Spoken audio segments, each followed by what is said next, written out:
Bonjour à tous, heureux de pouvoir à nouveau m'exprimer et vous faire part de ce qui est sur mon cœur. J'espère que vous allez bien, que ce confinement vous permet toujours de vous rapprocher du Seigneur. J'espère que vous profitez de ces temps pour puiser davantage dans les Écritures, pour vous ressourcer spirituellement. J'espère que ce n'est pas l'effet inverse qui se passe, que vous n'êtes pas en train au contraire de spirituellement de vous endormir. C'est pas le moment de dormir, c'est le moment de se réveiller, c'est le moment de se lever, c'est le moment de se préparer, parce que je crois que des temps viennent où Dieu va manifester sa gloire. Je le crois vraiment, même si en ce moment dans le monde c'est le trouble, c'est la confusion, et qu'on se doute que les temps qui vont venir derrière vont être des temps pas forcément simples. Mais c'est dans les ténèbres que l'Église doit briller. C'est là que nous devons faire la différence, frères et sœurs. Alors, continuez à vous préparer, continuez à chercher la face de Dieu, continuez à vous fortifier dans le Seigneur. Parce qu'il y a du travail qui nous attend, je le crois. La moisson blanchit et il va falloir se retrousser les manches et gagner des âmes pour le royaume de Dieu. Amen. Voilà, avant d'aller plus loin, on entend beaucoup parler en ce moment de la repentance, et je crois que c'est un des sujets qui est phare en ce moment sur les réseaux sociaux. Et on peut se demander, et là peut arriver à un moment donné à se dire, mais moi, je suis chrétien depuis des années, ça fait 5, 10, 15, 20 ans, 30 ans que je suis au Seigneur, et me repentir de quoi? Je pense que ma vie, pourtant, elle est, je fais pas de mal, j'essaye d'être droit avec le Seigneur. On peut arriver peut-être à ce moment donné à se poser cette question, mais qu'est-ce que je dois faire concrètement? On parle de repentance, la repentance, on l'a déjà expliqué, on sait que c'est avant tout un changement de mentalité. C'est vraiment un changement de vision, c'est une prise de conscience vraiment d'un état de fait et qui doit nous amener à prendre des décisions pour changer de direction, changer d'attitude dans tel ou tel domaine de notre vie. Ce n'est pas quelque chose que nous devons faire pour le faire, mais c'est quelque chose qui doit venir d'une profonde conviction du cœur. Parce que vous savez que beaucoup de religieux dans ce monde, d'hommes religieux, peuvent vivre une vie de pénitence, une vie de repentance, mais sans avoir vraiment un cœur touché, un cœur vraiment qui est amené à prendre vraiment des décisions et qui viennent par une conviction profonde qui est générée par le Saint-Esprit. Le but des messages que vous entendez sur la repentance, c'est pas le but, non pas pour but de vous faire, changer d'attitude parce que vous devez le faire, mais vraiment de vous placer devant Dieu, d'analyser vos vies devant Dieu, de laisser le Saint-Esprit à vraiment toucher vos cœurs, parler à vos cœurs, pour vous emmener à changer d'attitude dans les domaines de votre vie qui doivent changer. Dieu, plaçons-nous sous le projecteur, continuons à nous placer sous le projecteur de la parole de Dieu. Il y a quelques années en arrière, il y avait un frère qui s'appelle Yves Petrakian, qui avait prêché un message qui nous parlait de la repentance et qui disait qu'il fallait faire attention de ne pas devenir des arbres de Noël. J'avais gardé cette image parce qu'elle m'avait parlé, j'ai trouvé que c'était une image bien à propos. Vous savez qu'un arbre de Noël, un beau sapin tout vert, quand vous l'achetez, il est tout vert et vous mettez des décorations dessus et c'est beau, c'est magnifique. Mais à un moment donné, l'arbre il commence par sécher. Ça reste un arbre qui a été coupé, ça reste un arbre sans vie, mais qui petit à petit meurt. Et on y a mis des décorations pour l'embellir, mais on voit dans le temps que l'arbre commence à sécher. Malgré ces décorations, l'arbre commence à sécher, à se dépérir, à perdre ses épines. Et ça, c'est ce qui peut se passer pour la vie du chrétien, le chrétien religieux, à qui on a dit fais pas ci, fais pas ça, et on lui accroche des choses. Mais il n'y a pas de vie en lui, il n'y a pas de conviction. Il fait les choses parce qu'il faut les faire, mais son cœur n'est pas touché. Son cœur n'est pas véritablement transformé. Parce que la véritable repentance vient par une conviction qui est générée par le Saint-Esprit. Et l'homme religieux, le chrétien religieux, il ressemble à un arbre de Noël. Il fait des choses par apparence, il a l'apparence de la piété. Il peut vraiment ne pas faire ceci, ne pas faire cela. Il peut se parer de plein de choses religieuses. Mais il n'y a pas la vie qui coule en lui. Et il finit, malgré tout cet apparat, il finit par sécher. Frères et sœurs, ne soyons pas des arbres de Noël. Mais faisons les choses par conviction, parce que le Saint-Esprit touche et convainc nos cœurs. Et parfois, en parlant de la repentance, on peut se retrouver à entendre des messages sur la repentance. Repentez-vous, il faut changer de vie, changer d'attitude. Oui, mais concrètement, qu'est-ce qu'il faut faire? Et cette semaine, je suis tombé sur un passage de l'Écriture. C'est Jean-Baptiste qui parle. Le prophète Jean-Baptiste dans Luc chapitre 3. Au verset 7, il est dit, il s'adressait à tout un tas de personnes qui étaient devant lui. Il disait donc à ceux qui venaient en foule pour être baptisés par lui, race de vipères, qui vous a appris à fuir la colère à venir? Je vais faire une petite halte là. Race de vipères, ça semble fort comme parole. Un homme qui s'adresse à toute une foule en disant race de vipères. Pourquoi avoir utilisé cette expression race de vipères? Jésus lui-même dans Matthieu 23, face aux pharisiens qui seront devant lui, il va les appeler serpents, race de vipères. Oh, il va utiliser d'autres expressions comme sépulcre blanchi, hypocrite. Mais pourquoi race de vipères? Frères et sœurs, ici, pourquoi il est parlé de race de vipères?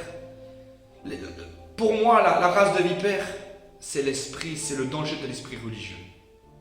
Vous savez, l'esprit religieux, c'est comme un venin. C'est comme du poison qui est répandu dans nos propres vies, mais aussi que nous répandons chez les autres. Les pharisiens étaient responsables de fermer la porte du royaume de Dieu à ceux qui venaient à eux. Jésus leur dira, non seulement vous n'entrez pas dans le royaume de Dieu, mais en plus, vous empêchez de rentrer ceux qui veulent rentrer. Et ça, c'est vraiment le type de l'esprit religieux, race de vipères. Vous savez, quand l'esprit religieux vous mord, il vous emmène à faire les choses pour les faire par apparence. Jésus reprochera aux pharisiens, bande d'hypocrites, il leur dira. Vous aimez prier sur les places publiques pour être vus des hommes. Ça, c'est l'apparat religieux. Ne soyons pas des arbres de Noël, ne soyons pas des hommes religieux. Soyons des hommes remplis de l'esprit. Des hommes qui aiment le Seigneur, qui ne font pas les choses pour les faire ou pour paraître devant les autres, mais faisons les choses par amour pour Dieu. Ce qui nous gardera de l'esprit religieux, c'est l'amour que nous aurons pour le Seigneur. L'amour que nous aurons pour son royaume. Ne cherchons pas à faire les choses pour être vus des autres, mais faisons les choses uniquement pour une seule chose, pour la gloire de Jésus. Et là, il y avait des hommes qui venaient, tout un tas de gens qui venaient à Jean le Baptiste pour se faire baptiser. Jean le Baptiste leur dira au verset 8, « Produisez donc des fruits dignes de la repentance. » La véritable repentance, elle produit un fruit dans notre vie. Un fruit. Le fruit digne de la repentance, c'est ce changement de vie, ce changement de cœur et ce changement d'attitude qui exige la repentance. Dans un passage du livre des Actes, Paul dira qu'il a été appelé à prêcher la repentance et la conversion avec la pratique d'œuvres justes dignes de la repentance. Vous trouvez souvent dans les Écritures, repentez-vous et convertissez-vous. S'il y a une prise de conscience à travers la repentance, la conversion nous amène à ce changement d'attitude et de direction. Repentez-vous et convertissez-vous. Là, Jean-Baptiste est en train de dire à ces hommes-là, repentez-vous, mais convertissez-vous. Et ne dites pas, il dit, et ne vous mettez pas à dire en vous-même, nous avons Abraham pour père. Ces hommes se plaçaient dans une fausse sécurité. Comme peut-être certains chrétiens peuvent se positionner dans une fausse sécurité. Ces hommes disaient, nous avons Abraham pour père. Peut-être que des chrétiens, et vous qui allez entendre cette vidéo, que je posterai certainement sur Facebook ou sur ma chaîne YouTube, vous qui un jour écouterez cette vidéo, peut-être que vous êtes placé dans une fausse sécurité en disant « Mes parents sont chrétiens. Depuis de génération en génération, mon père est pasteur. Oh, je vais dans une des plus grandes églises, une des plus renommées. » Sais-tu que toutes ces choses, elles ne te servent à rien?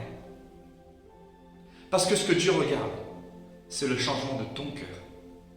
Lorsque tu paraîtras devant le Seigneur, tu ne pourras pas invoquer la foi de tes parents. Tu ne pourras pas invoquer le ministère de ton père ou de ta mère ou de ton oncle. Tu ne pourras pas invoquer la grandeur ou la beauté ou la magnificence de ton église. Tout cela, ça n'aura pas de valeur devant Dieu. Ce que Dieu va regarder, c'est le fruit dans ta vie. Le fruit digne de la repentance. Parce que c'est la seule chose, frères et sœurs, qui nous emmène à la véritable naissance. À l'époque de Paul, on voit, et c'est Paul ce qu'il va le dire aux Galates, il va reprocher aux Galates, enfin certains, pas tous, mais à certains hommes qui étaient juifs convertis au christianisme, il va leur reprocher de placer leur gloire dans la circoncision.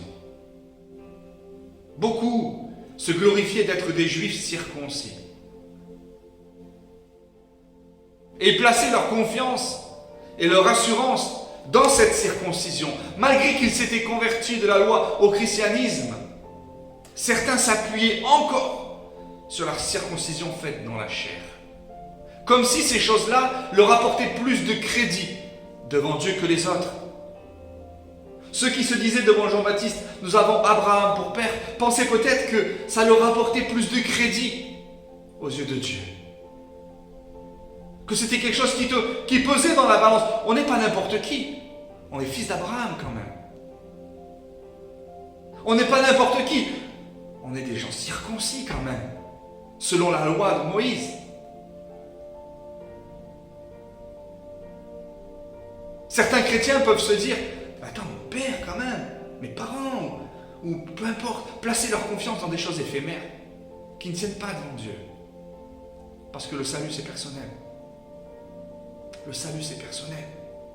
Et Paul dira à ces Galates, il leur dira une chose importante que nous devons prendre pour nos vies. Il leur dira ceci, car l'incirconcision ou la circoncision ne sont rien. Mais ce qui est quelque chose, c'est d'être une nouvelle création. Alléluia. Être quelque chose, quelqu'un de nouveau. Une nouvelle création. Pas juste une nouvelle créature, une nouvelle création. C'est le miracle de l'Esprit à travers la repentance de notre vie. Et il y a peut-être des domaines dans notre vie qui ont besoin d'être régénérés. Et Jean le Baptiste, vous allez voir dans les versets que nous allons lire dans la suite, va mettre le doigt chez ses auditeurs sur quelques points. Regardez ce qu'il est dit au verset 10. Après avoir entendu Jean le Baptiste, la foule l'interrogeait. Il s'approche de Jean-Baptiste en lui disant « Mais que devons-nous donc faire ?» Voyez, ils ont entendu le message de la repentance. Produisez donc du fruit digne de la repentance. Au verset 9, il leur dira « Déjà même la cognée est mise à la racine des arbres. Tout arbre donc qui ne produit pas de bons fruits sera coupé et jeté au feu. » Alors la foule l'interrogeait disant « Mais que devons-nous donc faire ?» Peut-être que c'est la question que certains peuvent se poser. Oui, la repentance, ok, mais qu'est-ce que je dois faire? Qu'est-ce que je dois faire concrètement? Et vous allez voir que Jean le Baptiste va mettre des points sur des choses qui nous concernent et qu'on va retrouver dans d'autres passages de l'Écriture. Des points où nous pouvons nous poser nous-mêmes cette question. Jean le Baptiste va répondre à cette foule. Au verset 11, il leur répondit que celui qui a 2 tuniques partage avec celui qui n'en a point, et que celui qui a de quoi manger agisse de même. Oh! À toute une foule, Jean le Baptiste va mettre un point en avant, le point de l'amour et de la générosité.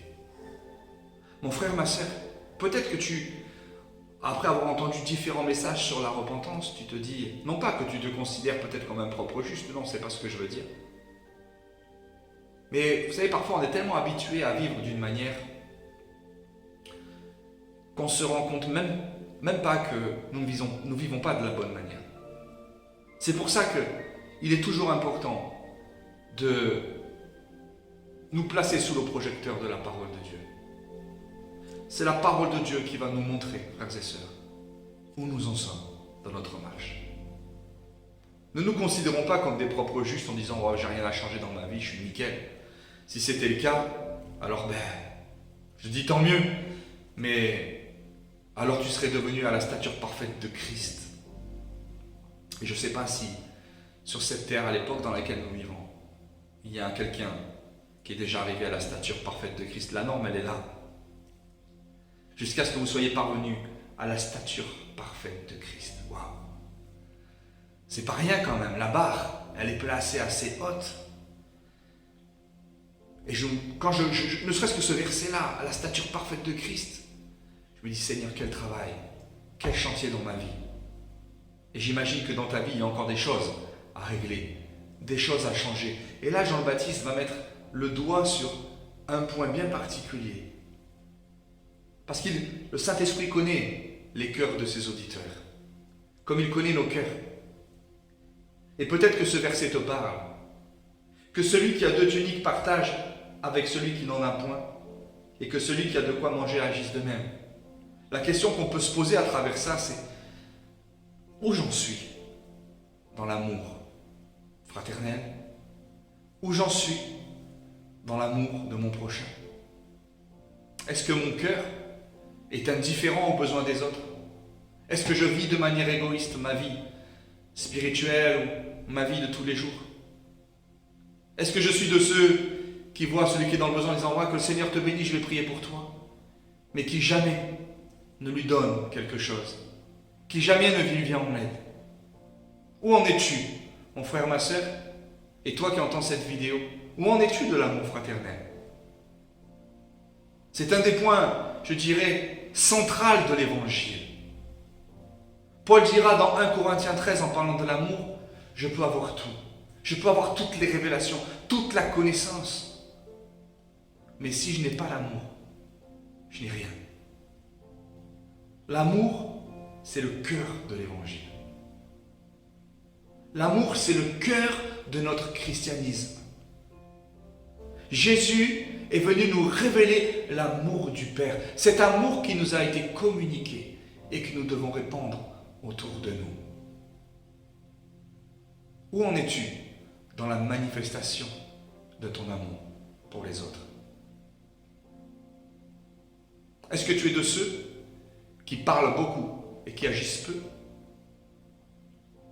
Il est dit dans la première épître de Jean, n'aimez pas en parole uniquement, mais en action et en vérité. La vérité. Les 2 dernières semaines, il a été question de vérité. Dire la vérité, c'est aimer. Jésus nous aime et c'est pour ça qu'il nous dit la vérité. Mais Jésus ne se contente pas de venir à nous avec des paroles. Et c'est ce qu'il a fait en venant sur la terre des hommes. Il n'est pas venu juste pour dire « je vous aime », Dieu vous aime, il y a un Dieu dans les cieux qui vous aime. Mais il a manifesté l'amour de Dieu en guérissant les malades, en donnant à manger à ceux qui avaient faim. Et il a mis le comble à son amour, nous dit l'Écriture, en donnant sa vie sur la croix. Mon frère, ma sœur, quand je vous disais tout à l'heure que la norme, c'est la stature parfaite de Christ, est-ce que notre amour est parfait? Est-ce que notre amour pour les autres grandit? Ton amour pour ta famille, ton amour pour ceux que tu connais, comment manifestes-tu ton amour autour de toi et l'amour de Dieu? Là, Jean le Baptiste s'adresse à des personnes qui avaient peut-être des moyens que d'autres n'avaient pas. Que celui qui a 2 tuniques partage avec celui qui n'en a point, et que celui qui a de quoi manger agisse de même, frères et sœurs. Je crois que l'amour doit se manifester. Manifestons l'amour, frères et sœurs, à chaque fois que nous en avons l'occasion. La Bible dit d'abord envers ceux de sa maison. Parce que ceux qui ne manifestent pas l'amour envers ceux de leur propre famille sont pires que des infidèles, pires que des incrédules. Si nous devons aimer avant tout, frères et sœurs, c'est les gens de notre propre maison. Parce que notre première église, c'est notre maison. Et nous devons aussi aimer nos frères et sœurs, aimer nos collègues de travail. Et à chaque fois que nous en avons l'occasion, manifestons l'amour de Dieu. Alléluia. D'autres personnes s'approchent de Jean le Baptiste, des publicains. Les publicains, c'était des hommes qui étaient très mal vus à l'époque. Très mal vus, c'était des collecteurs d'impôts pour les Romains. C'était des Juifs qui étaient appelés à travailler pour les Romains. On les appelait les publicains. Et ces hommes-là avaient une réputation. C'était de prendre plus que ce qu'on leur avait demandé. C'est comme si aujourd'hui, tu recevais ta feuille d'impôt et tu devais payer tes impôts. Mais à côté de ça, le percepteur des impôts te demandait quelque part, il t'obligeait à lui verser quelque chose de supplémentaire. Et voilà ce que faisaient les publicains. Et là, ces hommes-là, à un moment donné, ils ont entendu aussi le message de la repentance. Et ils viennent, je pense, avec des cœurs sincères devant Jean le Baptiste. Mais maître, que devons-nous faire? Ces hommes-là étaient tellement habitués à vivre de cette manière, à prendre plus que ce qui leur était demandé. Ils étaient tellement habitués à vivre comme ça, tous les publicains faisaient ça. Et pour eux, c'était normal. Et ils ne voyaient peut-être pas le mal. Et ils vont vers Jean le Baptiste en disant, mais maître, que devons-nous faire? Au verset 12. Il vint aussi des publicains pour être baptisés et lui dire, maître, que devons-nous faire? Et Jean-Baptiste leur répondit, n'exigez rien au-delà de ce qui vous a été ordonné. Là, il va directement les toucher à un point qui les concerne complètement. Là, Jean-Baptiste va mettre quelque chose en lumière dans leur vie, quelque chose qui n'était pas droit. La droiture, frères et sœurs. Dans un monde aussi corrompu que le nôtre aujourd'hui, où en sommes-nous par rapport à la droiture? Sommes-nous des hommes et des femmes droits de cœur? Quels sont nos rapports avec l'argent?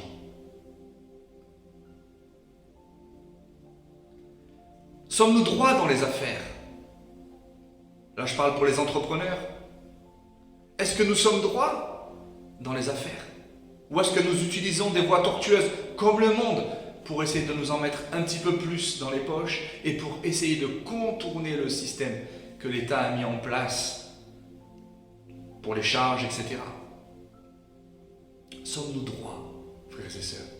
La droiture. Ces hommes n'étaient pas des hommes au cœur droit. Et peut-être que toi qui regardes cette vidéo, cette parole-là te remet en question dans ta vie personnelle. Est-ce que tu as toujours usé de droiture? Si ce n'est pas le cas, voilà un domaine qu'il faut changer. Apprendre à marcher de manière droite, à être réglo, à faire la différence avec le monde. Alléluia. Il y avait d'autres hommes qui se sont approchés de Jean le Baptiste, des soldats, des Romains, qui avaient aussi une habitude de vie et qui avaient des manières de faire qui n'étaient pas droites. Et ils vont s'approcher de Jean le Baptiste parce qu'ils étaient là en train d'entendre le message de la repentance. Et regardez, au verset 14, des soldats aussi lui demandèrent, et nous, que devons-nous faire? Il leur répondit, ne commettez ni extorsion ni fraude envers personne, et contentez-vous de votre solde. Encore un domaine dans notre vie qui touche à l'argent. Il y avait parmi les Romains, je ne sais pas à combien s'élevait le salaire d'un Romain à l'époque,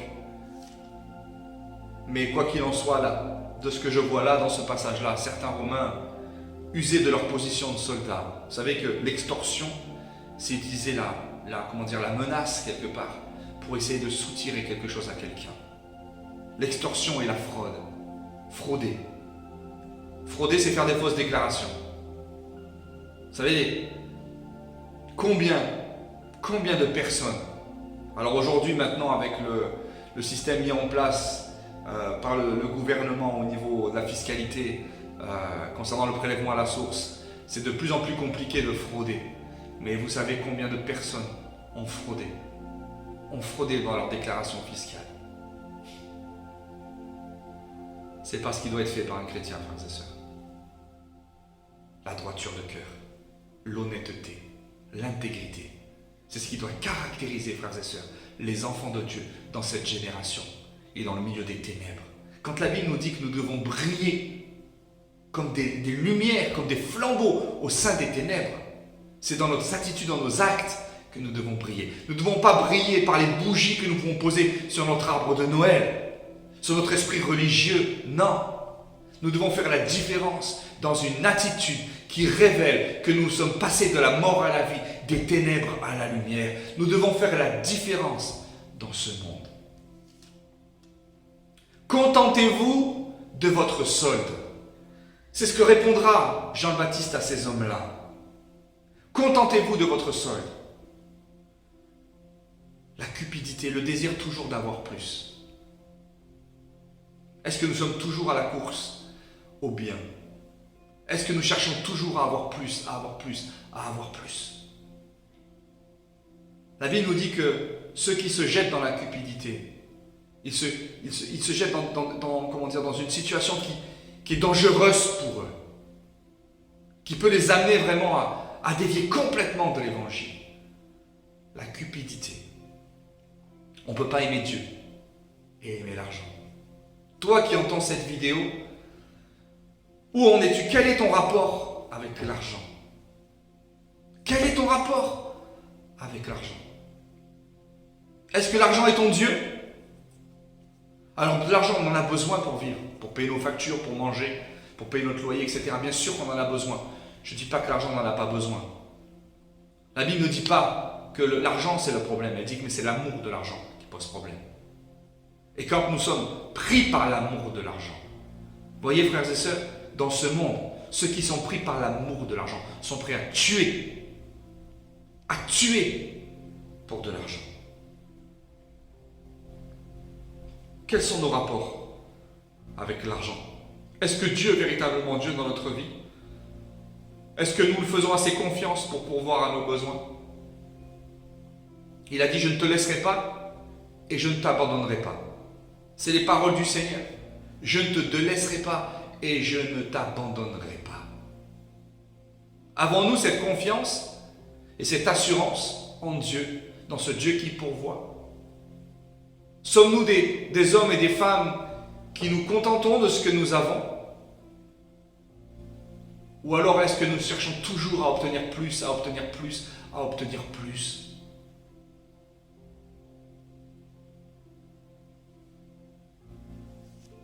Jean-Baptiste met le doigt sur des points qui nous concernent. Il concernait ces hommes à l'époque et ça peut nous concerner encore aujourd'hui. Alléluia. Il y a un autre point au verset 19. Il est dit, mais Hérode le tétrarque, étant repris par Jean au sujet d'Hérodias, femme de son frère, et pour toutes les mauvaises actions qu'il avait commises. Voyez, dans le passage dans Matthieu, il explique bien qu'il avait pris la femme, le Hérode, avait pris la femme de son frère.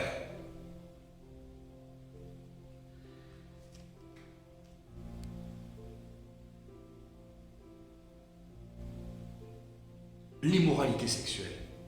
C'est un point qui caractérise notre monde aujourd'hui. L'immoralité sexuelle. Où en sommes-nous? Où en es-tu, toi, qui écoutes cette vidéo? Aujourd'hui, la norme du monde, aujourd'hui, la mentalité du monde, c'est d'aller à droite, à gauche, de coucher à droite, à gauche. Homme avec homme, femme avec femme. Aujourd'hui, toutes les valeurs bibliques sont bafouées. Alors que la sexualité, Dieu l'avait donnée dans le mariage. Aujourd'hui, elle est bafouée. Où en es-tu, toi qui entends cette vidéo? Dans ta propre sexualité. Un point important. Le corps, dira l'apôtre Paul, n'est pas pour la débauche. Le vase que nous sommes, le temple du Saint-Esprit, il n'est pas fait pour la débauche. Où en es-tu? Où en es-tu? Alléluia. Je vois que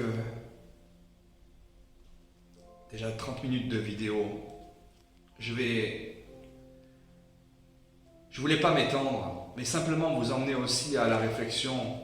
Alors j'ai pris ces quelques points parce que Jean le Baptiste en parle et je crois que pour tous ces points-là peuvent nous parler. Même si ça fait 10, 15, 20 ans que nous marchons avec le Seigneur, il est bon à un moment donné de se dire, mais Saint-Esprit, on parle de repentance, mais qu'est-ce que je dois concrètement changer dans ma vie? Lorsque je lis les différents passages de l'Écriture, et on va en lire un dans Romains 13, au chapitre 13, on va le prendre à partir du verset 8, vous allez voir que Paul incitait les chrétiens déjà à son époque à vivre dans la perspective du retour du Seigneur. Romains 13 a été écrit à peu près en 56 ans. Ceux qui ont les interprètes de la Bible disent que ça a été écrit à peu près autour de 56 après Jésus-Christ, l'an 56. Ça fait plus de 19 siècles que ces paroles ont été écrites. Et déjà Paul incitait les chrétiens à vivre dans la perspective du retour du Seigneur. Il est dit au verset 8, ne devez rien à personne. Et vous allez voir dans ce passage-là, on va retrouver les quelques points que nous avons vus avec Jean le Baptiste. Ne devez rien à personne si ce n'est de vous aimer les uns les autres. Car celui qui aime les autres a accompli la loi. En effet, les commandements, tu ne commettras point d'adultère, tu ne tueras point, tu ne déroberas point, tu ne convoiteras point. Et ce qu'il peut encore y avoir se résume dans cette parole. Tu aimeras ton prochain comme toi-même. L'amour ne fait point de mal au prochain. L'amour est donc l'accomplissement de la loi. Vous voyez, Paul vient mettre en premier, comme Jean le Baptiste, vient mettre en premier l'amour. Je vous rappelle ce passage de cette parole de Jésus qui a dit que de ce commandement, de ces deux commandements, dépendent toute la loi et les prophètes. C'est-à-dire que ton christianisme se résume à deux choses. À aimer Dieu de tout ton cœur, de toute ton âme, de toute ta force, de toute ta pensée, et à aimer ton prochain comme toi-même. Tout se résume là-dedans. Si nous comprenons, frères et sœurs, ces deux commandements, si nous les pratiquons, nous mettons en pratique toute la parole de Dieu. Alléluia! Toute la parole de Dieu. Ce que nous devons apprendre, c'est à aimer toujours plus Dieu et à aimer toujours plus notre prochain, le cœur de l'évangile. Et Paul dira au verset suivant, au verset 11, après avoir parlé de l'amour, il dira « Cela importe d'autant plus que vous savez en quel temps nous sommes. Est-ce que tu réalises les temps dans lesquels tu es en train de vivre ?»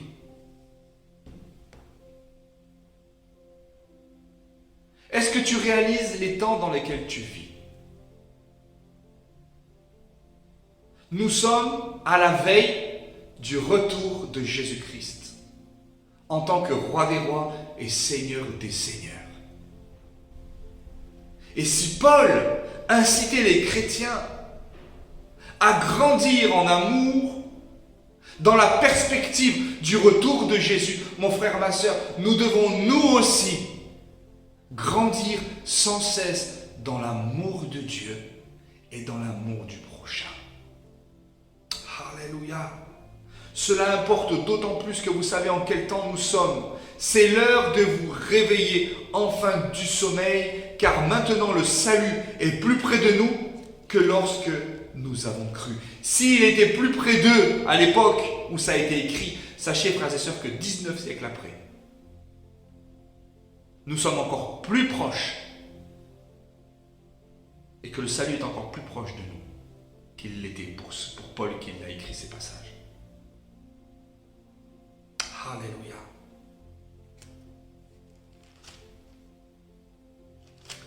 Il est dit C'est l'heure de vous réveiller, enfin du sommeil. Réveillez enfin du sommeil. Frères et sœurs, à l'époque de Paul déjà, il y avait une partie de l'Église qui dormait, qui sommeillait. Et j'ai bien peur que ces temps de confinement ont permis non pas à certains de se secouer, de se relever et de redresser leur tête, mais au contraire, de s'endormir davantage, de sommeiller davantage. Alors que la Bible nous appelle, en considérant les temps dans lesquels nous vivons, à nous réveiller enfin du sommeil. Vous savez que le mot sommeil ici en grec, c'est hypnos, qui a donné hypnose. Un chrétien qui dort spirituellement, c'est quelqu'un qui spirituellement est sous hypnose. Il est dans un état passif. Il vit dans un état imaginaire. Il vit comme dans un rêve. Il n'est pas dans la réalité. C'est pour ça qu'on parle de réveil spirituel. Et le réveil spirituel doit avant tout toucher l'Église, avant de toucher le monde. Et je prie pour un réveil. Pour que l'Église soit réveillée. Et pour que ceux qui dorment sortent enfin de leur sommeil. Parce que le salut est proche. Alléluia. Verset 12, la nuit est avancée. Le jour approche. Dépouillons-nous donc des œuvres des ténèbres. Ça, c'est la repentance. Et revêtons les armes de la lumière. Alléluia. Et dans les armes de la lumière, vous avez dans un autre passage, c'est dans Thessaloniciens, au chapitre 4, première épître, vous verrez que dans les armes de la lumière, il y a la cuirasse de la foi et de l'amour. L'amour qui revient. Verset 13, marchons honnêtement, comme en plein jour, loin des orgies, de l'ivrognerie et de la luxure et de la débauche, des querelles et des jalousies. Mais revêtez-vous du Seigneur Jésus-Christ. Ayez pas soin de la chair pour en satisfaire les convoitises. Alléluia. Ce passage, il est tellement clair. Tellement clair. Un appel vraiment à vivre dans la perspective des temps que nous vivons, dans la perspective du retour du Seigneur. Le Seigneur est à la porte. Tout nous le montre, frères et sœurs. Le Seigneur est à la porte, je le crois. Et nous devons nous préparer, nous dépouiller pour nous revêtir. Alléluia. Nous revêtir de Jésus-Christ. Oh, préparons-nous, frères et sœurs, à la rencontre de notre Dieu, afin que lorsqu'il paraîtra, nous n'ayons pas à rougir, mais qu'au contraire, Dieu puisse vraiment donner. La Bible nous dit qu'il donnera la louange à chacun à qui lui est dû. Alléluia. Prépare-toi, mon frère. Prépare-toi, ma soeur. Fortifie-toi. Parce que je crois, avant que le Seigneur revienne, il y a encore du travail. Le temps est court, mais il y a encore du travail. Alléluia. Fortifie-toi. Nettoie ta vie, nettoie ton cœur, nettoie tes pensées. Et laisse Dieu prendre davantage de place dans ta vie. Laisse le Saint-Esprit t'habiter. Laisse son amour te remplir. Laisse l'esprit de sainteté, laisse l'esprit d'humilité te remplir. Alléluia. Afin que ce ne soit pas toi qui sois vu, mais que ce soit lui. Et que toute la gloire lui soit rendue. Que le Seigneur vous bénisse. Vraiment que je prie pour que ces paroles vous incitent à vivre dans la perspective du retour de Jésus. Jean le Baptiste avait été envoyé pour préparer le chemin du Seigneur. La voix qui crie dans le désert, pour préparer le chemin du Seigneur. Il y a des voix qui se lèvent, frères et sœurs, il y a des voix qui se lèvent pour préparer le chemin du Seigneur. Alléluia. Entendons le Saint-Esprit lorsqu'il parle. Alléluia. Lorsque l'Esprit parle, mettons en pratique ce qu'il nous demande. Que le Seigneur vous bénisse et vous encourage. Je vous aime. À bientôt.